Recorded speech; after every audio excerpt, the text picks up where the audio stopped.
They call it worship music. It isn't, but that's what they call it. Instead, it's the worship of music. Have you noticed that? I'm not talking about the world. Of course, the world worships music. And the world really has the worship with music to their God. But it is quite apparent in most modern Western religious circles that it is the worship of the music, not worship music.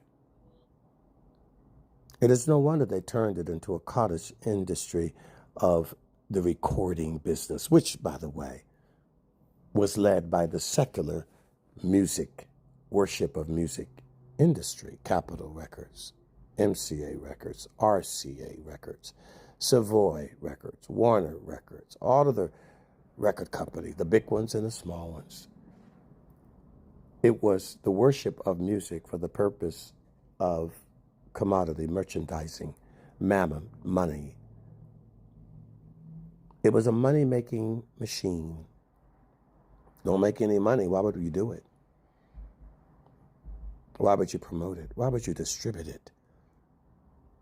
Because it's the worship of the music for the purpose of hedonism and materialism, mammon.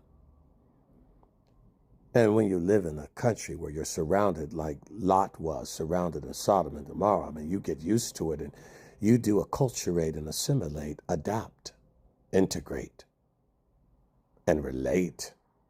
Why, it's not so bad. Of course it isn't, because everything around you is so bad and so acceptable, inaccessible. It's no longer about the worship of God, worship of Adonai, the worship of the Lord. No. And if you notice something particularly with the Western world, like the Greeks and the Romans, they sit and watch and observe. It's the Colosseum, gladiator. Entertain me. Go to the boxing match, entertain me. Go to UFC, entertain me. Bounce a ball in front of me. Kick a ball in front of me. Throw a ball in front of me. Dance in front of me. You go to watch the dancers. You don't go to dance. You go to watch and listen to the musicians. You don't go to sing. You're not a participant. You're a spectator, because the gladiator's in the middle of you. Entertain me. Make me laugh, jester. Make me lust, stripper.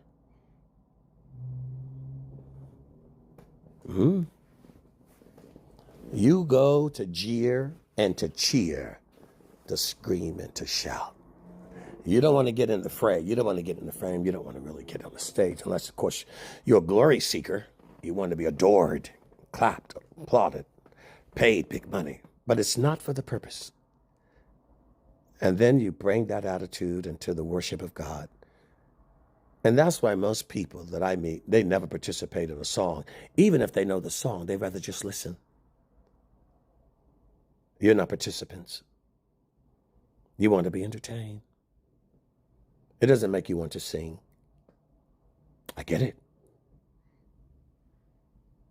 And then you justify it. Oh, I don't know how to dance. Oh, did the Lord say dance for me if you know how to dance? Did the Lord say sing for me if you've gone to school and in a choir? No, because for you, singing and dancing is something to be entertained by those who are professional and special, just like witnessing and sharing the gospel. Oh, no, that's only for the missionaries and the preachers.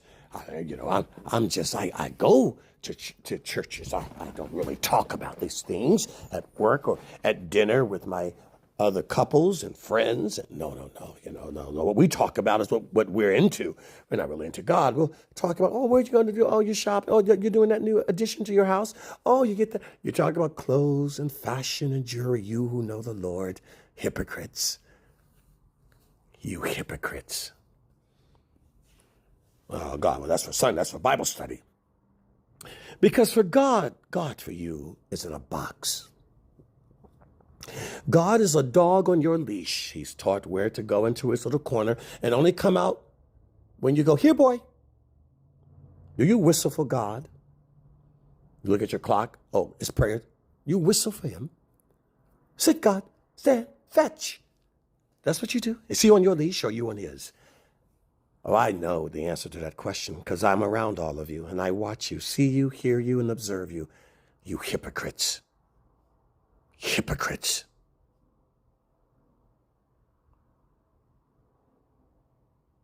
You don't dance.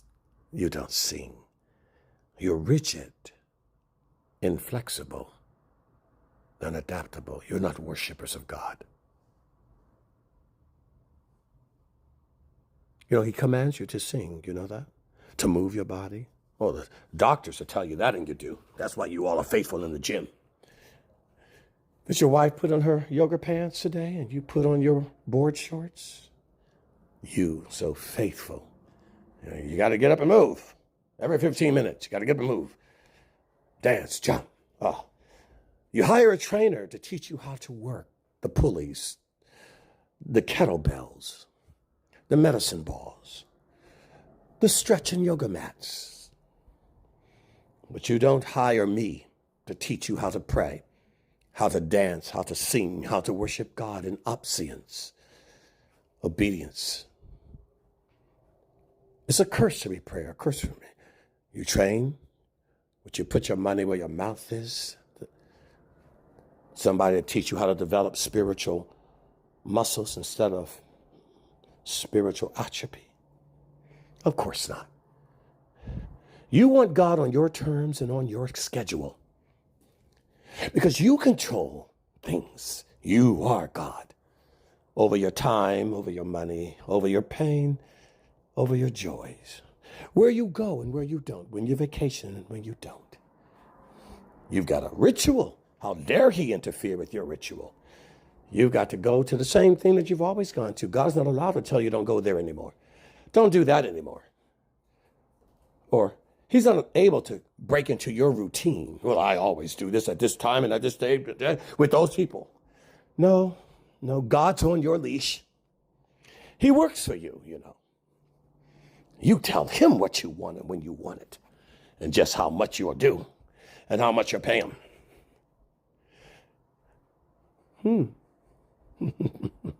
You hypocrites. You tell on yourselves, and it's so obvious. It's obvious in just about everything you say and do. And the people you have around you, you tell on yourselves of what you like, who you like, and what you attract.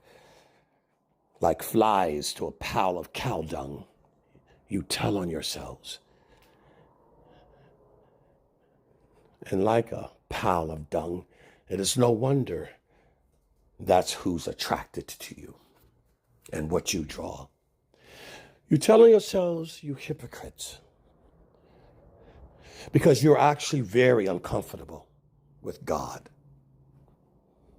You're uncomfortable with Adonai. But you're not uncomfortable with yourself. That's why your hair was paid to look the way it looked. That's why those eyelashes aren't yours.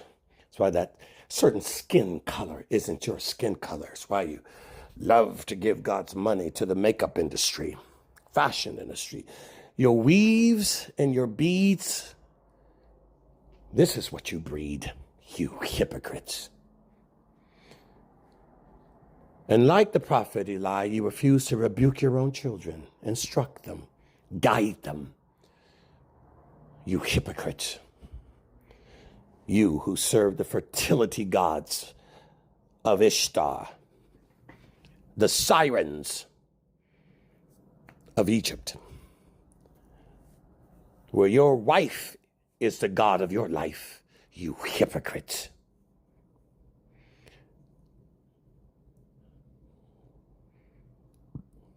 And then you play a song and call it worship music. Did you move your feet? Clap your hands. Did you fall on your face? We bow down. We lay our crown. You sing that song while you're standing up. You're not bowing down, are you? Of course not. Too indignant for you, hypocrites. The floor to pray is too indignant for you. The need to bow is too indignant for you. No, you hypocrites. But you will have your day.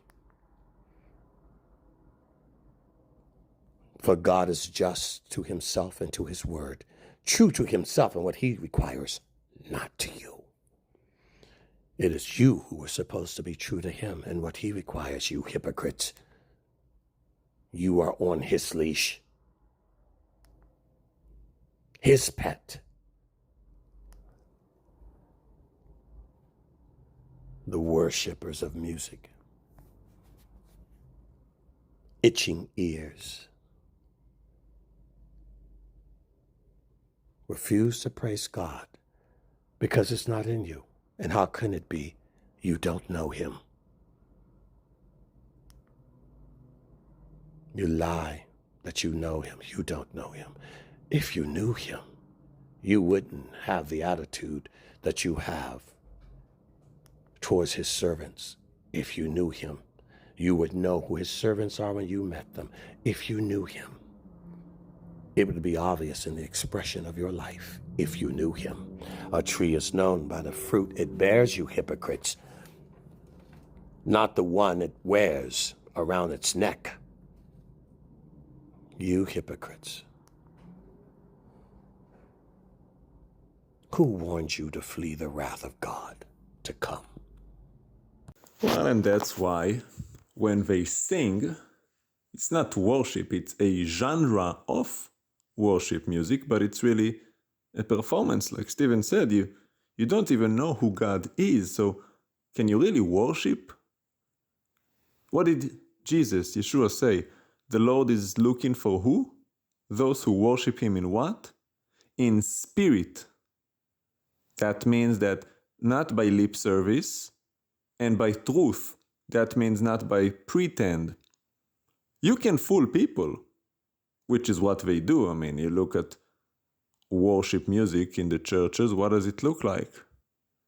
A woman on stage with lipstick, usually a wig, her finest clothing, singing in the spotlight. Well, is she singing for God, or is she just singing about God so that people look at her and think, oh wow, look at her, her voice, oh look at her, she's so holy, she's so beautiful, she's so righteous. You sing to be glorified by men, it's not a worship to glorify the Lord, or else it wouldn't even be about you. You would just be a leader. They call it a worship leader. A worship leader is not supposed to be someone who worships allegedly in order to be worshipped by the congregation, that they look at him. He's supposed to lead you in worship, like, hey guys, now do what I do, follow me. Follow my lead as I worship the Father. You do what I do. That's a worship leader. He's not all fancied up. He's not wearing makeup, or she wearing makeup or high heels or a blouse revealing her breasts like a prostitute in a nightclub. That's disgusting. It's abominable, and the Lord absolutely despises it. It's such an insult and a revelation that you do not know who God is, or else you would so tremble in your boot, you wouldn't even be able to stand if you knew what God thinks about your so-called worship. But that was something that happened a few decades ago. Now it's even worse. I've seen people who use AI for their worship song. Can you imagine that? You're not even singing. How can you call it worship when it's not even a human doing it? It's a synthetic algorithm making noise without the breath of life in it. And you call that worship song? Are you kidding me? Is that not the worship of the song, the worship of sound, the worship of frequency? Oh, listen to that beat. Yeah, I like the frequency of that voice. Hey, you did a really good job mixing that synthetic algorithm that has no life in it. Yeah, let's give that to our maker, the one who put breath in us. We're not gonna sing to him. Let our synthetic algorithm sing in our behalf. How demonic of you! Did he not give you a God-given voice? Use it. You don't have to be in a perfect pitch. I'm not. I don't care about that. I'm not trying to get approval by men. I sing because the Lord gave me life. He put His breath in me. He gave me a voice. Then I'm going to use it. Whatever talent I've been given, I'm going to use for the glory of the one who gave it to me. Shouldn't you do the same? Unless you are that wicked and lazy servant who was given one talent, buried it in the ground. Oh, I didn't know how to sing. I didn't know how to dance. You wicked servant, you could have at least sang to me in the shower with nobody observing you. Now take that one talent he had and give it to the one who sings over there. You have no excuse. You could have at least sung in the shower. You could have at least sung in your bedroom, which is, truth be told, the best kind of worship because it's for the Father, not for anyone else. Not to be seen or to be glorified by men. The Lord is not interested how many people are watching you sing. He cares about your heart and your spirit, your mind. He said, what? Love the Lord your God with what? All your heart, all your mind, and all your being, your strength, your physical existence. If that's what you sound like, great, that's what you sound like. But give everything you got. Well, it's not that hard, is it? Except it's not the worship of God, it's the worship of yourself, which is why you even care about these things in the first place. I can't sing, so you're worshiping yourself and you deem yourself unworthy to be worshipped. Because you know that when people hear you, they're like, oh, he's singing out of pitch, he's singing out of tune. But what is the tune of your heart? What is the pitch of your heart? Yes, you are correct. You are not worthy to be worshipped. Yes, you are flawed. Yes, you sing out of tune, but you're not the object of worship here. You are the worshipper. And the Lord accepts the worship that comes from a sincere and genuine heart that does the best that it can. See, don't tell me the Lord knows my heart. That's a lie. Well, it's not a lie in the fact that He knows your heart. That is true. But it's a lie in the sense that, well, He knows your heart, so what? Are you giving Him the best you've got? Are you growing and increasing and doing better? See, you should also be getting better. That's another thing. You shouldn't stay a baby forever. Babies grow. Why are you still on baby's milk? You've been walking with the Lord for 40 years now. You're still on milk? Something's wrong with you. You gotta be spiritually autistic or something. That's not normal. And that's another evidence you do not know the Lord. A branch that is connected to the tree receives its nourishing sap and grows. You should extend yourself, produce leaves, flowers, fruits. It's just a natural thing that happens when you're connected to the sap of the tree. So, again, I say, what is the purpose of all these songs and music? Self-worship or the worship of the Lord? If it's about the Lord, then don't worry about it. Let men mock you. They're supposed to. Because they don't see things the way God does. As He told the prophet, man looketh on the outside, but I, the Lord, tests the heart. Sing in the proper pitch of your heart. Sing in your bedroom, sing in the shower, sing in the street. Then when you are seen by men, you can truly glorify your Father, because they will mock you and you say, well, it doesn't matter how I sound like. I sing for worship, not to be worshipped. What a great testimony. I'm not ashamed of how I sound because my heart is right and this is the best I can do. I'm not a professional singer. I don't know how to hit that note perfectly, but I love my God and I sing to my God because I just love to sing and praise His name. I sing praises to your name, oh Lord, praises to your name. O Lord, for your name is great and greatly to be praised. Doesn't matter if I miss the pitch. I'm not singing for the Grammy Award. I'm singing for the Lord. So praise Papa, worship Him, and stop worshiping yourself, you godless people. Father, I adore you. Lay my life before you. How I love you.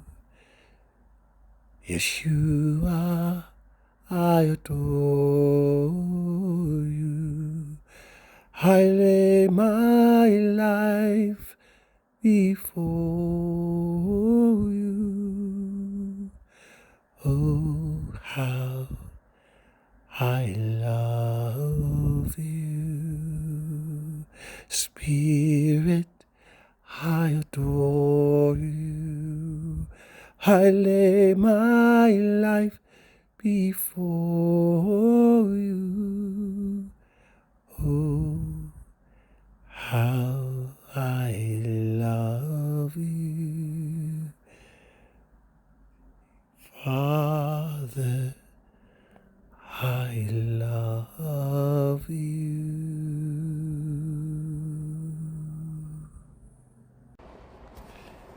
Just ordinary people. God uses ordinary people. He chooses people just like me and you who are willing to do what He commands. God uses people that will give Him all, no matter how small you all may seem to you.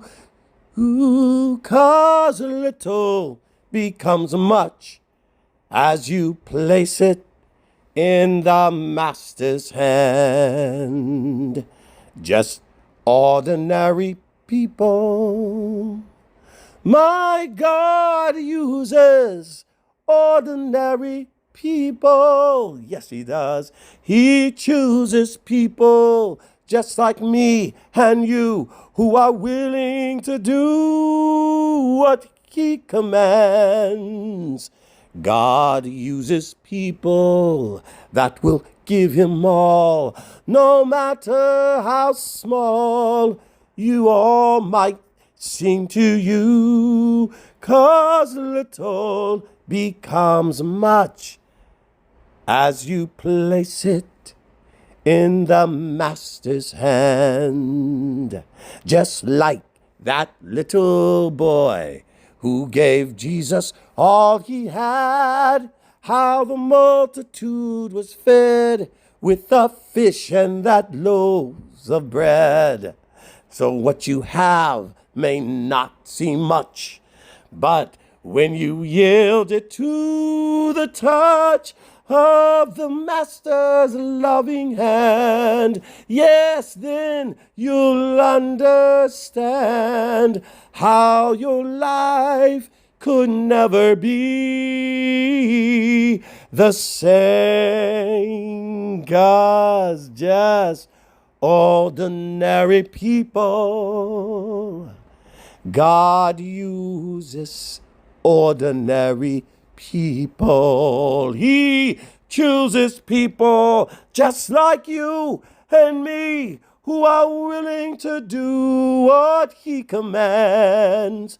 God uses people that will give Him all, no matter how small your life may seem to you, 'cause little becomes much when we place it in the Master's hand. Yes, little becomes much when you place it, give it Allow it to be in the Master's hand.